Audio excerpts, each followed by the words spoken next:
Uganda bawangalie Dubai ne Abu Dhabi. Stand by for WYKEE BENDA mu NKUFEELINGA concert.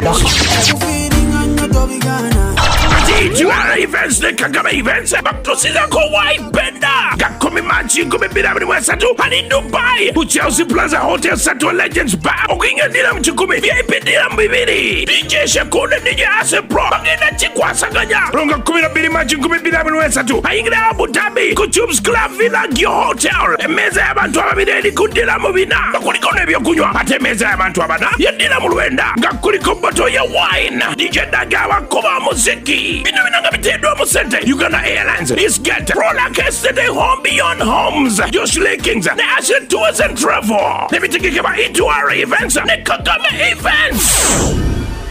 Ya ate bamikwana eyo abatulaba na tela production yakyo okuva ku DHABI media ate ngo olwaleero tusinzidde wano ku Legends Bar esatwa nga ate nga tugenda kuyisaawo oba ekiriwo concert ya mwana munaffe WYKEE BENDA oyo omuyiya yankubira obuyimba byonkola gwe ate nga tugenda okumanya ba organizer baffe betuyina mu kizimbe olunaku olwaleero ate nga kw'osa ne cabinet be bagambye nga lwaki bano cabinet weeri wo ogenda okuyita osobola ofuna tickets y'ekifo kibajja kuyambako buli kimu ojja okikola ki okimala nga olunaku olwaleero tulina ba organizers babiri E2R event ate ogateko ne mwami Kagame event okuva wa Abu Dhabi ate tugenda kwogera okumanya era mujja kumanya oyo mwami byakola ki byakwasaganya olunaku olwaleero tugenda kumanya omu ate ne mu kiti kyagwa olunaku olwaleero nga tubanirira ku DHABI media ate kwogata n'Ennyondo media ya tukwaniriza nnyo ssebo webale nnyo nnyo manya nze Daniel Elias okuva mu E2R events buli ali esatwa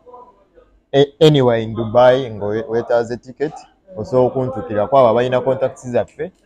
I believe most of you atalina contacts, some of the contacts zijja beera displayed awo wansi. You can reach out any of the people you see here ofune tickets zo oba oyagala ekutuukeko wooli tusobola okikukolera. Mwebale nnyo katusuubire nti mujja tuwagira nga bulijjo bwe muze muwagira E2R ne Kagame events mwongere obikola naffe tetujja kuba disappointing. Mwebale nnyo. Assalamu alaikum.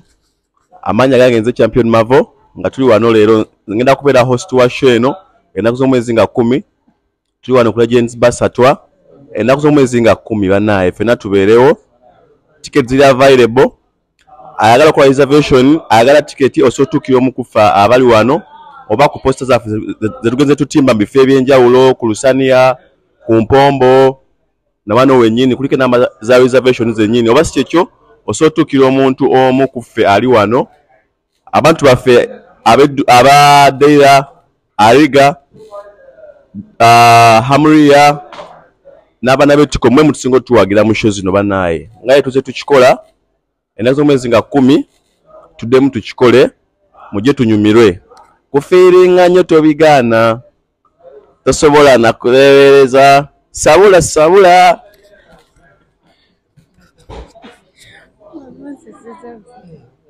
Amanya nze Fazila nga ngenda kukolera wamu E2R events kweno show yaffe WYKEE BENDA kufilinga nga tobigaana kyonkola gwe anaye mujja omwana atuyimbire byonna bye tumukola dira mu 10 kyokka ordinary VIP dira mu 2 wanted by ku Legends Bar Satwa nkowola mwenna aberiga Fridge Moralo Albaraha mwenna mujje mutuwagire mweno concert yaffe ba sweet.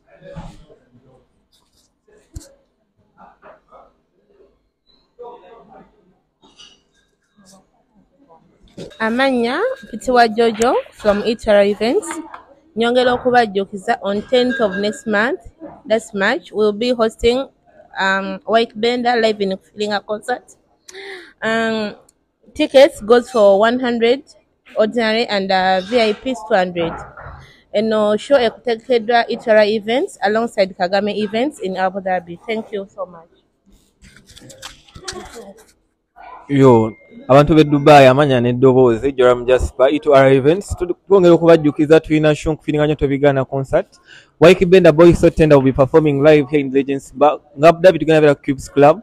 Grab your tickets at 100 dirhams ne dirhams 2 tubeerewo mu maanyi nga bulijjo. Amanya n'eddoboozi Kingron Promotions aka KRP nga mbakoola mujje tubeere mu WYKEE BENDA tubeerewo nga tumuwagira nga tuwagira mwana mulenzi E2R awamu ne ne Kagame events tubeere nga tujja ate tunyumirwa endongo nga buli tuze nga tuginyumirwa. Teri kulanga kulala tukyalangira ddala era kalango kayitawo buyitawo mulabe status mugende ku Nyondo Media mugende ku media zonna ez'enjawulo. Abaana ba Ajman Shauja musobola okuntuukira musobola okuinboxinga groups yonna zyendi mufune enamba zange abataziina tickets njaba nzibatuusaako ate nga n'ebirala tusobola okwogera maybe ku byentambula in case nga tuguze tickets eziwerako. Mwebale nnyo mwebale ddala.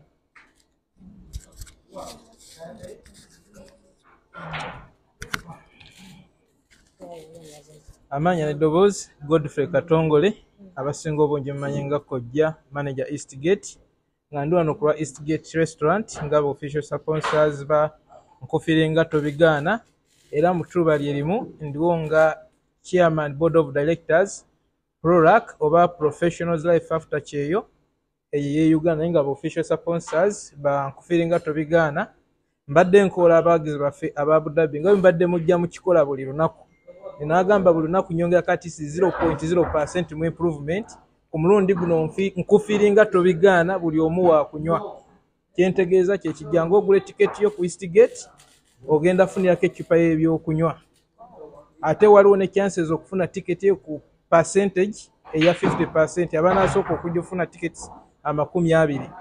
Mukimanyi Kagame events Eastgate restaurant weri tongeddeko professionals after kyeyo musuubire massive yokka we never disappoint.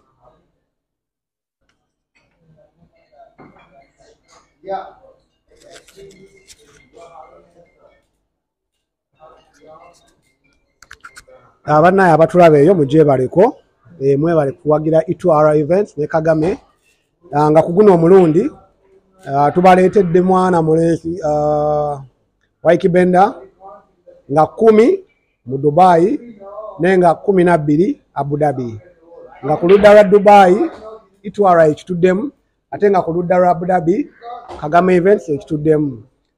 Ku ludda lwa Dubai abataddemu kashi Ashley Tours and Travel ne Uganda Airlines enyonyi yammwe temugyerabira mwejjetanire nnyo.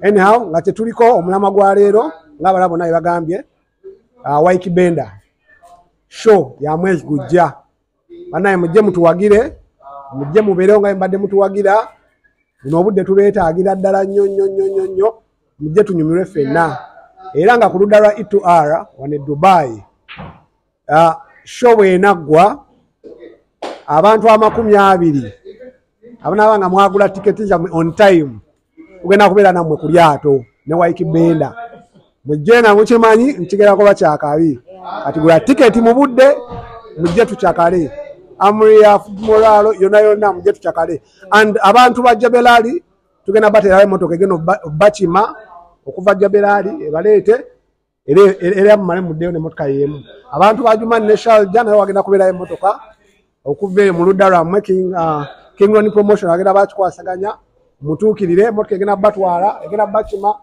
era emale ebatwale ba dropping kura Abu Dhabi kampe muganda wa Kagame abeeko kyabagamba.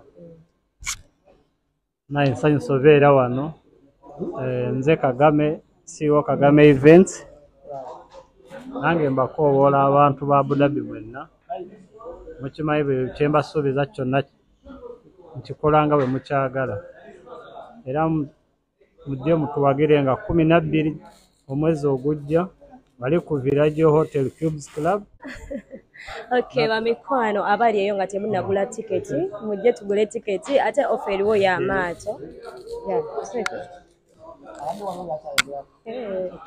omaliriza. Okay. Bamikwano abali eyo abagambye offer y'abantu 2 abasooka ogula tiketi kati gwe mukwano atannagula tiketi keerako ofune offer ogende ku lyato ate obeereko ne WYKEE Benda ate nga tugenda kubuuzayo ebibuuzo nga 3 then twayininga ekibuuzo ekisooka mwe mweteese batya oba katya kapya ke mugenda oleeta okulwa WYKEE Benda kubanga we have seen Kabako yajjuza Chosenbeck yajjuza kati mwekye mugenda okolawo ekisingako kwekyo. Webale nnyo kulwa question eyo. Actually tuli more than prepared. That's what we can tell you. We're more than prepared. Ate tulina ebintu ebipya bingi nnyo mweno show wano olunaku lwemugenda okujja mu show eyo wano ngenda kulanga n'ekifo kiringa ekikyukidde ddala kubanga tubeetegekedde we are more than ready ebintu bingi betulina in stock betuba planningira nga tugenda bibaako tugenda we are ushering you into a new era kyemba mumanya itwala egenda kibakolera wano mu Dubai kyemutalabangako gula tiketi mu bwangu tiketi ya ddala mu 10 2 olinde lunaku lwo ate mukeereko bamikolo lunaku batugenda tandika mangu waiki atukube aveewo tukube endongo paka kumacha kino ekibuuzo kigenda eri Mwami Kagabe events.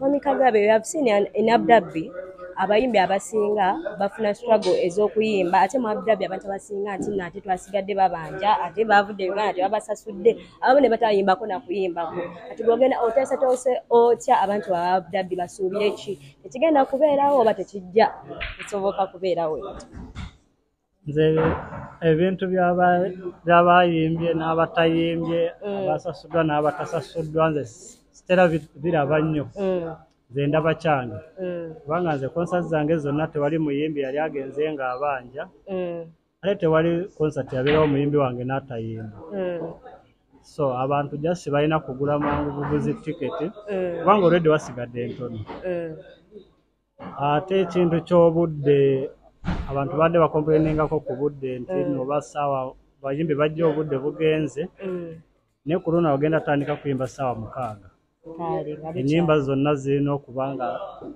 zonna bazeewulirirako maneja alina kyayagala okubagamba abantu ba Abu Dhabi. Kwongera ku kibuuzo ky'obuuzizza abayimbi tebasasuddwa bafuna struggles actually bw'okola ku records Kagame event yakyasinze osuza abayimbi obulungi ne Dubai wano teri alabirira abayimbi nga Kagame bwali teri muyimbi yali azze wa Kagame ayimba ku lwa Kagame ne Dubai n'atayimba n'etayinza Uganda yimba lwa Kagame ate ku luno kyangambye nti abantu bakomplaininga obudde bagambye buli muntu wakunywa ebyokunywa biri catered for ekitegeeza waliwo olima lwe bayimba nga twongere anko WYKEE Benda abantu alina bakuba anko olw'ensonga obudde alina Kagame events byakola never disappoints. Itiala omuntu nga ayagala kufuna ticket ayinza kukola atya ye endagiro timu agenda osanga ezo tickets.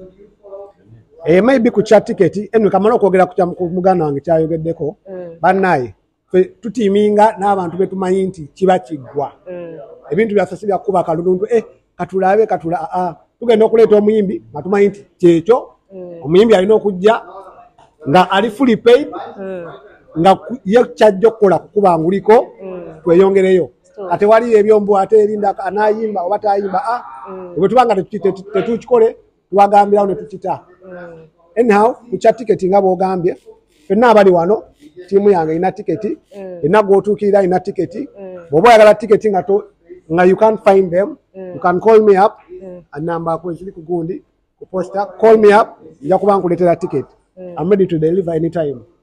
Okay. Yaba mikwana abali eyo ngoyagala kufuna tickets ordinary ya nusu 10 kyokka 100 dirhams ate VIP ya nusu 2 byokka kati gwata nagula ticket mukwano tandikirawo gula ticket kwanga offer mujiwulidde abasooka 2 mugenda kulyata ate muye ku mpewo z'okumazzi ebeera kya yo enjoy era sigadde plaksoni yakyo kuba DXT media nga igenda baleta programs nyingi. Yes. Akatalekeka on behalf of Jojo Tours and Travel, the first 10 ladies abagenda soka ku mulyango buli omu agenda kuba yefunira a glass ya wine. So mukere mutoke mbudde buli ayingira tuka ku mulyango ngomanyi you're the first only the first 20 people ladies glass of wine on my bill. Chelsea Plaza Legends Bar Dubai. Abasajja mujala Mwami Kagame Abu Dhabi. Empozi bananga abantu bafa Abu Dhabi nyongero bajjukiza mujja kufuna koponi okuva ku East Gate okuva ewa Kagame ne ba foot show jabafe ba Ashfaq Kagame agabye ticket mu fe byenjawulo ojja kufuna koponi yo kera bukezi ojje kuba tetwagala osenga ate bali mu kukuba anko jangu buli kimu kitandike fresh nga wuli owa Dubai agambye abakyala abasooka 20 glass ya wine nze wange abasajja abanasooka 30 ngenda ba iswani ya mmere ya bwerere of your choice yasofuna ticket ku Eastgate.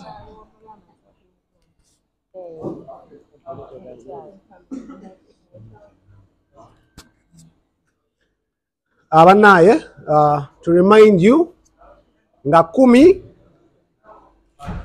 mwezi ogujja WYKEE Benda ali wano mujje mutuwagire nga 12 tugenda kubeera Abu Dhabi ku Cubes emwerabira mugule ticket mu bwangu mugule ticket mu budde offers etubawadde zikyaliwo nnyo nete mwerabira eryato mugule ticket mangu mubeere ku lyato tugenda Shabada tukitegeera anyhow mutukire bonna abali wano bajja mujja bamufuna ticket abe Shalja ne Ajuman oli omwami agenda kuba baletera ticket obudde bwonna King Ronnie Jaberali we are coming to you emotoka yammwe weeri byonna bonna bannaye mujja mutuwagire legends bako olunaku nga 10 12 tuli Abu Dhabi mwebale nnyo mwebalire ddala.